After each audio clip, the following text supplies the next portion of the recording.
everybody, and welcome to my Four Boys and a Girl podcast. My name is Patty. I'm coming to you from the extreme east coast of Canada in the province of Newfoundland and Labrador. This is a podcast about knitting, crocheting, cross-stitching, rug hooking, quilting, sewing, practically any craft that I can get my hands on, and I talk about that, all about that on my podcast. I really appreciate you spending some time with me today. If this is your first time visiting my podcast, then welcome. If this is a return viewer, then thank you so much. I love all the support I receive from you, all the comments, all the love that I receive on Ravelry. It's wonderful to have an Instagram, and not so much on Facebook, only because I'm not on Facebook as a podcaster.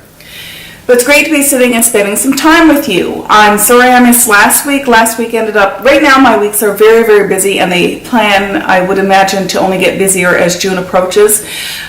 June, with the end of school events and such, tends to be a very, very busy time for us, and I would imagine that's not going to be any different.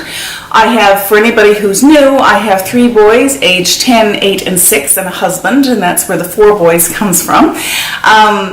It makes for a very busy household and activities and such. So right now I am squeezing in a podcast taping in between making supper and going to pick up the boys and then going to swimming classes, and one of them has a baseball tournament this afternoon. So it's a very busy day.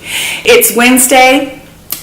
I know it's May, but I can't tell you the day, the date. I'll put that on the screen. Anyway, I'm so glad to be spending some time with you today. So the first thing I want to show you is a finished object. I've got another finished object this week, and that is the wonderful sock that I showed you that I was knitting last time. This is yarn. The yarn here is from the MINEVILLE wool project, and those are one-of-a-kind colorways that I bought at Cast On, Cast Off, my local yarn store. Hi, Katie. The toe and heel are knit from a colorway that I got when I was last year when I was visiting Kingston, Ontario, and it's from Euphoria is the name of the yarn store, and I'll put the colorway. I think it's Hot Diggity, but I'll put the colorway in as well. So I love how they turned out. As soon as I finished those, finished that one. I put it to one side because I really, really, really want to get my next work in progress finished, and that is my MADEWELL cardigan by LOCATELLI. So I've actually done quite a bit since the last time you saw it, though it doesn't really seem like a lot. So one of the things that I did is, I'll show you the back. It's hard to show because I've cast on. So I finished show you where the progress keeper is. So this is the back, and I've cast off. And the progress keeper here is where I was for the last podcast. So the back is finished. Instead of doing the sleeves next, I decided to cast on the over 350 stitches around the collar. And you need to knit 26 rows. I don't think I'm giving too much away. And I have 1, 2, 3, 4, 5, 6, 7. I apologize for the dishwasher draining in the background. I have 7. I'm on my 8th row, so I still have several rows to go, but it's coming, and I like the way that picking up the stitches went well. I'm satisfied with how regular and they are, but it makes 350 stitches, like with a shawl, it makes for such slow rows, so this is really slow going right now. So frankly, I can't wait to get to Sleeve Island because I'm knitting 3/4 length sleeves. I think they're going to knit fairly quickly, and there's nowhere near 350 stitches on those. And once I'm finished this, I will get back to my other sock. So the colorway, this is a yarn by Smith & You out of Kamloops, British Columbia. The colorway is Borealis. I just love it. I can't wait to get it blocked because this already very soft yarn becomes even softer when it's washed and blocked. So that is where I've been spending my knitting time. I have not been rug hooking. I have not been cross-stitching. I'm actually preparing cross-stitch kits right now for wholesale for some shops in the province. And with that, it means that I am spending my time putting kits together versus stitching, which is fine.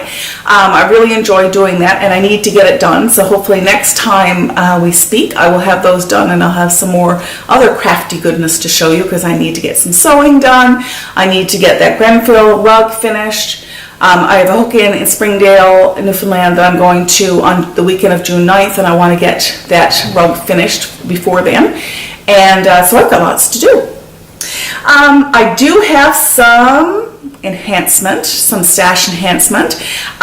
This is for, so I know I'm supposed to be not purchasing things in 2018.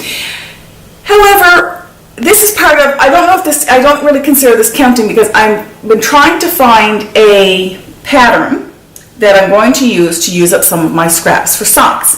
And in doing so, I have, let's see if I got it in here. So I'll insert a picture.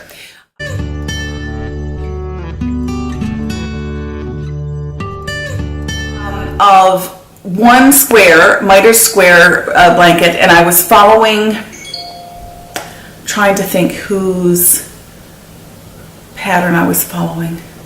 I can't remember, I'll put it on the screen. So I was following a really helpful miter square pattern that I really liked. But it took me so long to knit, so I'm knitting them on 3.25, I think, needles, double pointed needles, and even though the pattern was really clear and I really enjoyed knitting it, I just can't imagine knitting hundreds of these squares to eventually come up with a blanket. So I was thinking, okay, maybe there's another option, and I looked at some crocheted options, and I really like the look of the crocheted options, but I want an afghan or a blanket that's really cozy. And although I love the look of granny squares, I have some granny square crocheted afghans, and because of the holes in the granny square, they're not as warm as I want them to be, so I want a soft, squishy blanket. To that end, I was looking at my crazy sock lady, Kay. Hi, Kay. She had posted on Instagram this past Sunday for Scrappy Sunday, because she hosts Scrappy Sunday along every Sunday, and knitting along. And I saw her pattern for that Kay Jones part of the Bakery Bears. Hi, Kay and Dan. I don't think you guys watch, but if you do, hello. So it was a pattern that Kay had designed, Kay Jones, not to be confused with Kay, the crazy sock lady, and so from the Bakery Bears, and it's called, can't remember, My Scrappy Blanket. I'll put the title underneath the screen. And that one is knit on 4mm needles, which is a larger needle size, which I like, and it's also knit with it looks like a brioche stitch, but it's not. I don't know how to do brioche, so that would have intimidated me, but it's not a brioche knit, though it looks like it's really pretty. And you knit with a underlying yarn, for example, plus your sock yarn, and the first one I'm going to do is, I have plenty of this colorway, so I'm going to knit these two together. So you use one strand of white, and what I did is I went down a cast on cast off and picked up two. I'm going to need more than this, but this is a start for this blanket. 2 cottage socks from Fleece Artist in the colorway Ivory. So they're really light, pale. They are hand dyed, but they're really pale. So that's going to be my background yarn to go with the scraps of sock yarn. So I think I need to do a magic loop ball, which I don't know how to do. So this is going to be great. I'm going to learn a whole bunch of new techniques, and it's something that I plan on taking a year or more to do, as most of my projects. But I want a soft and squishy, scrappy blanket, and I figure this is a great way to use up some odds and ends, and maybe even collect a few minis along the way and use them for this blanket. So I'm excited about that. The other thing I wanted to show you is I mentioned the last time we were speaking that I was down at a new store in St. John's called the Fabric Merchant. Hi, Shelley! And at the Fabric Merchant, where they have beautiful fabric, and I'll show you a little bit more of that enhancement as well, I won a door prize because I went to their grand opening a couple weekends ago on a Friday, and I won this gorgeous door prize. So I wanted to show that to you. So first of all, I won this half meter, I think it's half meter or quarter meter of fabric, and I don't know if you can see it, but it has chickens and chicks on it. It has Saturday, it has all the days of the week. So it has Monday, Sunday, Tuesday, Wednesday, Friday, Thursday, Saturday. So it has a whole bunch of chickens on it. So it's it's reminiscent of old-fashioned feed sacks, which is appropriate because I won this book by Lindsay Cole McRae called The Colorful History of a Frugal Fabric, Feed Sacks. And this book has over 150 patterns of the old feed sacks. So this book has the history of the feed sack from plain burlap or cotton sack to the exuberant patterns. And I'm really excited about reading this because I'm wondering how much information may be in here about using them in rugs and rug hooking. So it may or may not have anything. I haven't had, oops, there goes my earring. Haven't had a chance to read this yet, but I'm looking forward to doing that. And I think it does have feed sacks around the world, so it'll probably have some different information about feed sacks and the different fabrics. Just look at the illustrations. Beautiful, beautiful samples in here of some of the patterns from the feed sacks. They're just gorgeous. Of course, these are used to make clothing and quilts and drapes and all different kinds of things around the home. So thank you, Shelley, very much. I really appreciate that. I love winning prizes, and I love winning that prize. The next thing I wanted to show you are, I picked up a couple more. So before I show you some puffin fabric, here's the puffin fabric in a blue background. I picked up some of this at the Fabric Merchant when I went down to collect my Dora prize. And then I picked up more of this. So I know what project bags I'm going to make. I picked up some more of this kind of sea, white and red, sail the seas, anchors away, ocean breezes, this kind of sea themed fabric there. So I'm in love with those and can't wait to get my kits done and out so that I can get some more sewing and knitting completed. I have, because I haven't taped since before Mother's Day, and happy Mother's Day to all you moms of two-legged and four-legged babies.